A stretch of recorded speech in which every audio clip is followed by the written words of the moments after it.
Hi, my name is Don Feke. I'm a faculty member in the Department of Chemical Engineering. I've been here at Case a long time, since 1981 on the faculty, so I think I have a lot of experience teaching undergraduates. And I was hoping to give a little bit of a tips on how I try to advise students to try to gain a deep understanding of the course material. So my tips are probably going to be more relevant to engineering students and science students, but I think other students from other disciplines would be able to take advantage as well. The main message I'd like to give is to look for connections and connectivity. And what do I mean by that? Well, if you think about your schedule, students take courses. We've carved the curriculum up into individual blocks, courses. And we tend to think of courses as separate units. And what I would recommend, and I always recommend to students, is to always try to step back and think of the curriculum as a whole. And if you do take that effort to think of the curriculum as a whole, you ask yourselves questions like, well, how does one course fit with everything else? How does it form a cohesive whole curriculum? That's really what we're trying to do here, is to educate over the four-year program to get the students to a certain point of understanding and ability. So I think, again, it helps to step back. And again, this idea of looking for connections, looking for connections of the material you're learning in your particular course that you're in now with courses that you've taken in the past. Our curricula tends to be incremental. We tend to add a little bit more in each course, but there's always the foundation upon which that builds.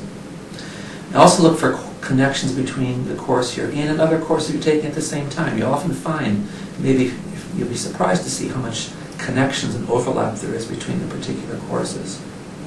Really want to look at the relationships between the topical subjects that are in a particular course. The other thing I like to ask students to think about is, where else have they seen the particular topic outside of the context of school? And so that could be in internship positions, it could be in the co-op assignments, it could be in some laboratory course in a prior high school even, or it could be a lot of practical applications. It's just common everyday experiences. And one of the favorite examples I like to give is to ask students to think about what happens when you hang a wet towel to dry. You come back in a few minutes and you touch it, and what does it feel like? It feels cold.